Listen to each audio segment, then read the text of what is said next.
नमस्कार दोस्तों, आप सभी का एक बार फिर से बहुत बहुत स्वागत है आपके अपने YouTube चैनल IT ज्ञान में। दोस्तों एक बार फिर से मैं इस हफ्ते के टेक अपडेट्स आपके लिए लेके आया हूं। इस हफ्ते बहुत से टेक अपडेट्स निकल कर आए, उनमें से कुछ अच्छे टेक अपडेट जो आपके लिए यूजफुल हो सकते हैं, मैं उनको लेके आया हूं आपके लिए। तो चलिए इस वीडियो को शुरू करते हैं। दोस्तों सबसे पहला जो अपडेट है वो है Asus Edge फोन को लेके, जो कि 28 फरवरी को लॉन्च होने वाला है इंडिया में, ऐसा Asus ने कंफर्म किया है। दो तरह के फोन होंगे, Asus Edge और Asus Edge Flip। कंपनी ने बताया है कि एक इवेंट में 28 फरवरी को ये फोन लॉन्च किया जाएगा और आपको अगर ये फोन परचेज करना है तो आप इस फोन को फ्लिपकार्ट से परचेज कर सकते हैं। आजकल ऐसा देखा गया है कि फोन का जो साइज है, डिस्प्ले साइज है, वो बढ़ता जा रहा है, लेकिन Asus ने कोशिश किया है इस फोन को कॉम्पैक्ट रखने के लिए और इस चीज को वो काफी ज्यादा प्रमोट भी कर रहा है। आपने अगर इस फोन का प्रमोशन देखा है तो उन्होंने कहा है कि big on performance, compact in size. इस साइज को लेकर ये काफी ज्यादा प्रमोशन कर रहा है और उसने कोशिश किया है कि फोन को छोटा ही रखा जाए। फोन के फीचर्स की बात करते हैं दोस्तों, तो फोन में आपको फुल HD+ एंड्रॉइड डिस्प्ले मिलेगा, जिसपे आपको गोरिल्ला ग्लास का प्रोटेक्शन मिलेगा। इसके साथ ही फोन दो वेरिएंट में आता है, 8GB 126GB and 12GB 256GB का वेरिएंट होता है। इसमें प्रोसेसर की बात करें दोस्तों, तो प्रोसेसर आपको 5G स्नैपड्रैगन 888 मिलता है, जो कि काफी अच्छा फोन है और आजकल के जो लेटेस्ट फोन है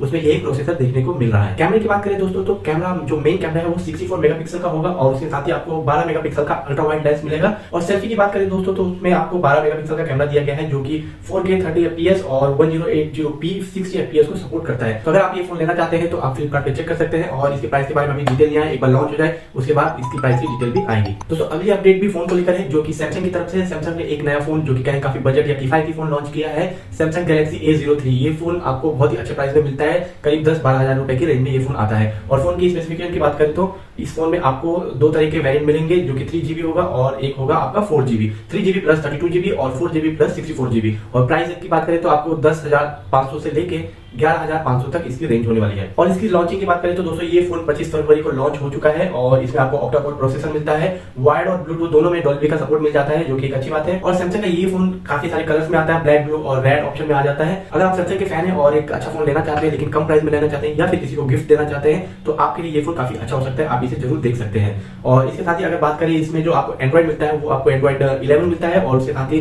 डिस्प्ले आपकी जो होती है वो 6.5 इंच HD+ डिस्प्ले मिलती है। साथ ही कैमरा का सेटअप काफी अच्छा दिया गया है, 48 मेगापिक्सल का कैमरा है, जो कि इस रेंज के हिसाब से काफी अच्छा है। और साथ में 2 मेगापिक्सल का डेप्थ सेंसर भी दिया गया है। और इसके सेल्फी कैमरे की बात करें तो 5 मेगापिक्सल का सेल्फी कैमरा दिया गया है और स्टोरेज को आप 1 TB तक माइक्रो SD कार्ड लगा के बढ़ा सकते हैं। बैटरी भी काफी अच्छी है, इसमें 5000 mAh की बैटरी दी गई है, जो कि इस फोन को एकदम परफेक्ट बनाती है इस प्राइस रेंज में। तो मुझे लगता है ये प्राइस रेंज के हिसाब से ये फोन बहुत ही परफेक्ट है। दोस्तों अगली अपडेट एक काफी शानदार अपडेट है। अगर आपको जानकारी है तो पिछले कुछ समय में डोनाल्ड ट्रंप ने अनाउंस किया था कि वो अपना खुद का सोशल मीडिया प्लेटफॉर्म लाएंगे, जिसका नाम होगा ट्रुथ सोशल। तो ये अमेरिका में और कनाडा में लॉन्च हो चुका है और देखते ही देखते जो आईफोन पे इसके डाउनलोड्स हैं, मतलब ऐप स्टोर पे जो डाउनलोड्स हैं, इसने सारे रिकॉर्ड तोड़ दिए हैं और सबसे टॉप पे जाकर पहुंच गया है। अगर आपको ट्रुथ सोशल के बारे में नहीं पता है तो आपको बता दें कि जब डोनाल्ड ट्रंप प्रेसिडेंट थे अमेरिका के तो उन्हें फेसबुक और ट्विटर ने बैन कर दिया था, जिसके बाद उन्होंने अनाउंस किया था कि वो अपना खुद का प्लेटफॉर्म लाएंगे। लास्ट ईयर आई थिंक अक्टूबर में जब वो प्रेसिडेंट नहीं थे उसके बाद उन्होंने अनाउंस किया था, उसके बाद काफी काम चल रहा था और अब ये फाइनली अनाउंस होने के बाद लॉन्च हो चुका है। तो डाउनलोड इसके बहुत अच्छे जा रहे हैं अमेरिका और यूएस में। बाकी कंट्रीज के लिए ऐसा बताया गया कि अभी अवेलेबल नहीं है,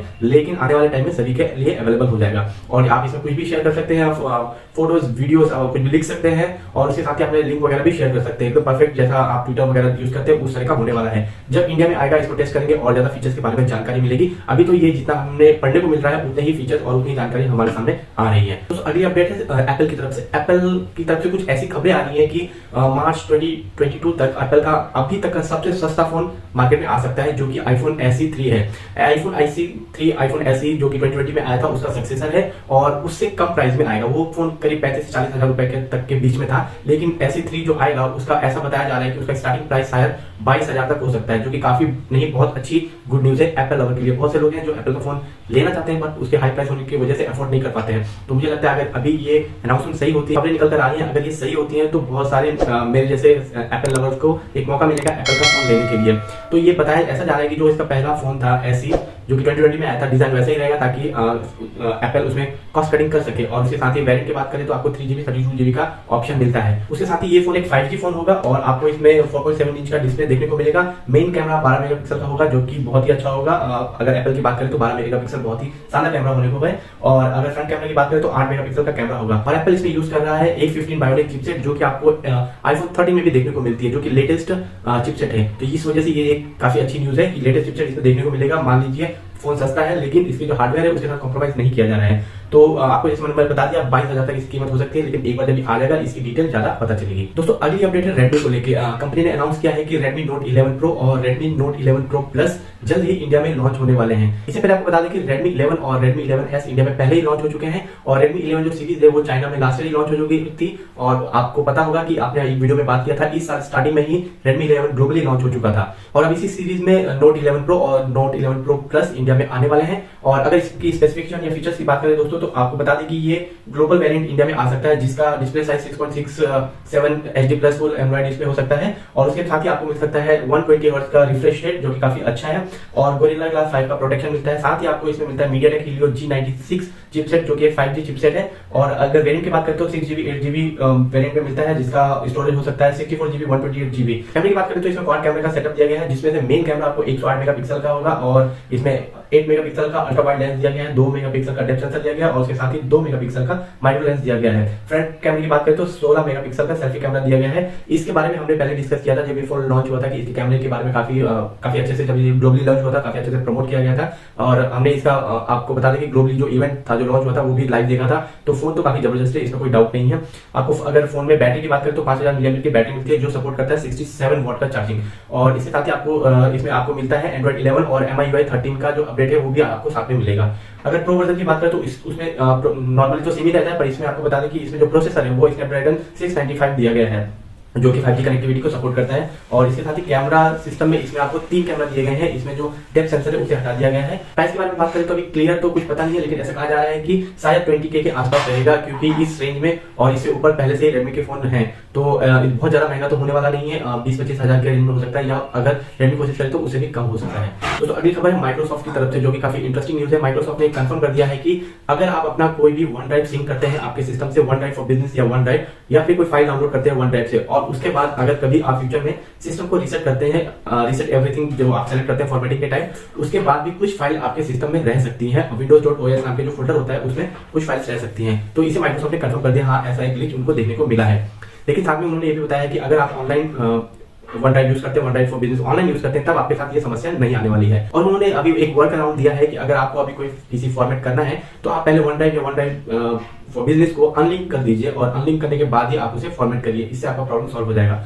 माइक्रोसॉफ्ट ने ये भी बता दिया है कि वो आने वाले टाइम में जो नया अपडेट आएगा उसमें इसका फिक्स दे देंगे, क्योंकि ये समस्या बहुत बड़ी समस्या है और प्राइवेसी का खतरा तो इसके ऊपर मंडराता ही रहता है, और आजकल लोग बहुत ज्यादा जागरूक हो चुके हैं। तो माइक्रोसॉफ्ट बहुत ही जल्द इसका सॉल्यूशन लेके आएगा। और ये प्रॉब्लम दोनों तरह के रीसेट में आ रही है, अगर आप उसको मैनुअली रीसेट करते हैं तो भी, या फिर आप MDM या इंट्यून से रीसेट करते हैं उसके बाद भी ये प्रॉब्लम देखने को मिल रही है। तो आपको जो करना है वो यही है कि आपको वन ड्राइव को अनलिंक करना है। अनलिंक करने के लिए मैं आपको बता देता हूँ क्या कर सकते हैं। आप देखेंगे टास्क बार में आपको वन ड्राइव का जो एक छोटा सा आइकन रहता है, ब्लू कलर का या व्हाइट कलर का, डिपेंड करता है वन ड्राइव या वन ड्राइव फॉर बिजनेस आप यूज कर रहे हैं, उस पर राइट क्लिक करके आप सेटिंग में जाएंगे तो वहाँ पे आपको अनलिंक का ऑप्शन मिल जाएगा। तो आप उसे अनलिंक कर दीजिए, और उसके बाद फॉर्मेट करना है तो कर दीजिए, रीसेट करना है कर दीजिए, आपकी फाइल्स डिलीट हो जाएंगी। कम से कम माइक्रोसॉफ्ट ने ये बताया है। तो देखते हैं कि इसका जो अपडेट है फिक्स है वो कब आता है। जब भी आएगा, अगर मुझे नॉलेज में रहा तो मैं आपको जरूर बताऊंगा। अगली अपडेट गूगल की तरफ से है दोस्तों। गूगल ने बताया है कि उनका जो क्रोम लाइट मोड है वो अब अगले महीने से डिसकंटिन्यू हो जाएगा। आपको बता दें कि लाइट मोड एक पुराना फीचर है जो कि डाटा सेवर के नाम से भी एंड्रॉइड में अवेलेबल है, और इसका मेन काम यही था कि अगर आपके पास डाटा कम है या कहीं आप रूरल में है, नेटवर्क अच्छे से नहीं आता है, तो आप इसको यूज कर सकते हैं। लेकिन अभी गूगल ने कहा है कि अब लगभग लोगों के पास डाटा की समस्या खत्म हो गई है, सभी के पास अच्छा खासा डाटा है और हर जगह अवेलेबल है वर्ल्ड में, तो इस वजह से ज्यादा यूज नहीं आ रहा है लाइट मोड। तो जो चीजें यूज में नहीं है गूगल उन्हें हटाना पसंद करता है, तो उसी कड़ी में इसको भी वो अगले महीने हटा देगा। तो आपको बता दें कि 2014 से एंड्रॉइड पर अवेलेबल था और लोग इसे काफी पसंद करते थे। स्टार्टिंग में जब जियो वगैरह नहीं था हमारे देश में, तब इंटरनेट बहुत मुश्किल था, उस समय काफी लोग इसे यूज करते थे, लेकिन अब ये हट जाएगा। तो अगर आपने कभी इसे यूज किया है या आप यूज करते हैं या नहीं करते हैं, तो अगर आप बताना चाहें कमेंट बॉक्स में जरूर बताइएगा। और हमने भी इसे कभी यूज किया था, लेकिन मुझे नहीं लगता आपको इसे यूज करता होगा। दोस्तों अगली अपडेट है क्लब हाउस को लेकर। क्लब हाउस के बारे में हमने एक बार बताया था जब आपको हम बता रहे थे ट्विटर स्पेस के बारे में। तो क्लब हाउस ने पहले ये इंट्रोड्यूस किया था ऑडियो कॉन्फ्रेंस टाइप का, ऑडियो मीटिंग, ऑडियो रूम होते हैं, वहाँ पे आप आराम से बात कर सकते हैं, लोगों के साथ कॉन्फ्रेंस कर सकते हैं। तो इसके बाद ही आपने देखा होगा कि ट्विटर स्पेस ने भी सेम कॉन्सेप्ट को यहाँ पे लाके ट्विटर में इसको काफी प्रमोट किया। तो अब इसमें ये और एक नया अपडेट किया है कि क्लब हाउस में अब जब आप चैट का जो ऑप्शन होता है ऑडियो चैट, उसके साथ ही आप टेक्स्ट चैट भी कर सकते हैं। जैसे कि आपने जूम मीटिंग स्काइप में आपको ऑप्शन मिलता है, आप ऑडियो के साथ साथ चैट भी कर सकते हैं टेक्स्ट लिख के, तो सेम ऑप्शन आपको क्लब हाउस में भी मिल जाएगा। दोस्तों अगली खबर है ओप्पो की तरफ से। ओप्पो ने अपना पहला टैबलेट लॉन्च किया है, जो कि ओप्पो पैड के नाम से लॉन्च किया गया है चाइना में, और ये बिल्कुल हूबहू आईपैड की तरह देखने को मिलता है और इसमें 2 कलर आए हैं, पर्पल और ब्लैक कलर आए हैं। और आपको बता दें कि इसमें जो प्रोसेसर यूज किया गया है वो स्नैपड्रैगन 870 प्रोसेसर यूज किया गया है। डिस्प्ले का साइज 11 इंच मिलता है आपको और इसके साथ ही इसमें रिफ्रेश रेट आपको 120 हर्ट्ज का मिल जाता है। और इसमें आपको ओप्पो पेंसिल भी मिलती है जो कि काफी अच्छा है और चार्जिंग उसकी करीब 11 घंटे तक चल जाती है। ओप्पो पैड 3 मार्च को चाइना में लॉन्च हो चुका है और अभी वहां पर ही सिर्फ लॉन्च हुआ है, उसके बाद एक ग्लोबल लॉन्च होता है। इंडिया में कब आता है इसकी कोई जानकारी नहीं है। प्राइस की बात करें तो दोस्तों ये लगभग आपको 27,000 रुपए इंडियन करेंसी में अगर बात करें तो 27,000 रुपए तक का इसकी कीमत है। और इसके वेरिएंट अलग अलग है। 6GB रैम के साथ आता है जिसका स्टोरेज 128GB होता है और साथ ही 6GB रैम के साथ आता है जिसका स्टोरेज 256GB होता है। तो इसका जो हायर वर्जन है वो 32,000 रुपए के आसपास है और जो लोअर वर्जन है वो 27,000 रुपए के आसपास है। इसमें आपको एंड्रॉइड 11 तो मिलता ही है, साथ में जो इसकी वेट की बात की गई है वो आपको करीब 500 ग्राम का बताया जा रहा है। बैटरी की बात करें दोस्तों तो इसमें 8360 मिली एम्पियर की बैटरी है जो कि 33 वॉट चार्जिंग को सपोर्ट करती है। और इसमें फ्रंट और रियर कैमरा दिया गया है जो कि आपको फ्रंट कैमरा की बात करें तो 8 मेगापिक्सल का है और रियर कैमरा 13 मेगापिक्सल का है। तो काफी अच्छा लग रहा है। काफी प्राइस मुझे थोड़ा सा हाई लग रहा है लेकिन हो सकता है इस फीचर काफी अच्छे हो। तो अभी तो इंडिया में नहीं आया, जब आएगा तब पता चलेगा क्या ये प्राइस को जस्टिफाई कर रहा है। लेकिन ये चाइना का प्राइस है, उसको हमने अगर कन्वर्ट किया रुपये में तो ये इस तरह से प्राइस निकल कर आ रहा है। और मुझे लगता है कि जब ये इंडिया में आएगा तो इसका प्राइस इंडियन मार्केट के हिसाब से थोड़ा सा कम रहेगा, लेकिन कब आएगा इसकी अभी कोई जानकारी नहीं है। दोस्तों अगली खबर है गूगल की तरफ से। अगर आप गूगल मैसेजिंग, गूगल हैंगआउट को यूज करते हैं तो ये खबर बिल्कुल आपके लिए हो सकती है। गूगल ने कंफर्म कर दिया है कि वो अगले महीने तक गूगल हैंगआउट को पूरी तरह से बंद कर देगा और वो आपको पूरी तरह से हैंगआउट से गूगल चैट पर आपको शिफ्ट कर देगा। गूगल चैट ऑलरेडी आ चुका है, आपने अगर नहीं देखा है तो आप गूगल में जाएंगे तो वहाँ पे आपको मिल जाएगा देखने के लिए गूगल चैट। अगर आप हैंगआउट ओपन करेंगे तो भी वो आपको कहता है कि ट्राई गूगल चैट, तो इस तरह से आप गूगल चैट को देख सकते हैं। तो कंपनी ने कहा है कि वो आप इसको बंद कर देगा और गूगल चैट को ही कंटिन्यू करेगा। अभी तो ऐसा कुछ पता नहीं है कि उसके जो बैकअप वगैरह जो चैट के बैकअप है वो शिफ्ट होंगे कि या नहीं, लेकिन ऐसा लगता है कि चैट के जो बैकअप वगैरह है वो शिफ्ट कर दिए जाएंगे। क्योंकि इससे पहले जब गूगल हैंगआउट, जब गूगल टॉक था, जी टॉक था, तो भी ऐसा ही हुआ था। जब हैंगआउट बना था तो उसके चैट वगैरह शिफ्ट कर दिए गए थे। तो ऐसा माना जा रहा है कि चैट वगैरह जो बैकअप वगैरह है वो आपको गूगल चैट पे शिफ्ट कर दिया जाएगा। तो अगर आप फिर भी बैकअप लेना चाहते हैं तो आप गूगल चैट पे जाके वहाँ पे बैकअप का ऑप्शन आता है। आप अगर कोई मैसेज वगैरह है तो आप बैकअप ले सकते हैं just for safe side. Otherwise आपको इसमें कोई डरने वाली बात नहीं है, आपका नॉर्मली हो जाना चाहिए। और न्यूज के हिसाब से ये खबर आ रही है कि 22 मार्च 2022 के बाद शायद गूगल हैंगआउट पूरी तरह से बंद हो जाएगा। दोस्तों अगली खबर भी गूगल की तरफ से और ये काफी इंटरेस्टिंग खबर। गूगल ने अपना Google Chrome OS flex launch किया है या कहीं रिलीज किया है और इससे आपको होगा ये कि आपके जो घर में जो पुराने सिस्टम पड़े हैं, पीसी पड़े हैं, आप उसमें ये गूगल फ्लेक्स ओएस को बहुत ही आसानी से पेन ड्राइव के माध्यम से इंस्टॉल कर सकते हैं। और इंस्टॉल करने के बाद आपका जो पुराना सिस्टम है जो कि विंडोज या मैक कुछ भी हो सकता है वो चल नहीं रहा है क्योंकि वो काफी पुराना हो चुका है। ये बहुत लाइट ओएस है और ये ओएस आपको पुराने सिस्टम में बहुत अच्छे से चल जाएगा और आप उस पुराने सिस्टम को भी यूज कर सकते हैं।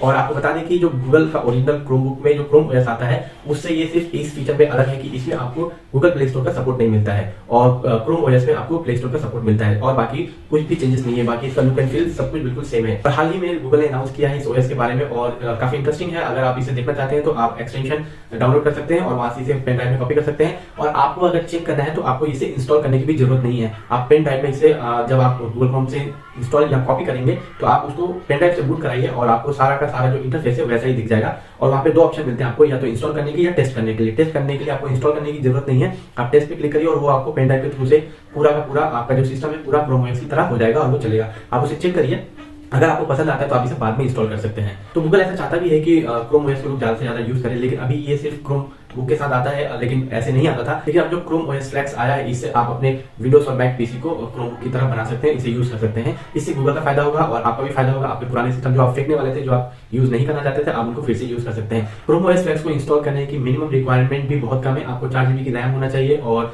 16GB की हार्ड डिस्क होना चाहिए और इसके साथ ही आप इंटेल और AMD दोनों प्रोसेसर को सपोर्ट करते हैं, दोनों पे इसे इंस्टॉल कर सकते हैं। और अगर आपके पास कोई पुराना पीसी है जो आप यूज नहीं करते हैं लेकिन आपको पीसी की जरूरत है तो आप क्रोम ओएस फ्लेक्स को ट्राई जरूर कर सकते हैं, आप निराश नहीं होंगे। तो दोस्तों ये था इस हफ्ते का टेक अपडेट। उम्मीद करता हूँ इस हफ्ते के जो टेक अपडेट है वो आपको पसंद आए होंगे। मैं हमेशा कोशिश करता हूँ अच्छे टेक अपडेट लेके आऊँ आपके लिए। आपका सपोर्ट मुझे चाहिए दोस्तों। इस वीडियो को एक लाइक कर दीजिए और अपने फ्रेंड्स एंड फैमिली में शेयर कर सकते हैं। दोस्तों मैं देखता हूँ कि बहुत से लोगों ने सब्सक्राइब नहीं किया हुआ है चैनल को और मैं बहुत मेहनत से वीडियोस बनाता हूँ। तो अगर आप इसे सब्सक्राइब कर लेंगे, पहली बार देख रहे हैं तो बहुत बहुत मेहरबानी होगी और आप इसे लाइक जरूर करके जाइएगा। मिलते हैं दोस्तों अगले वीडियो में, तब तक के लिए जय हिंद जय भारत।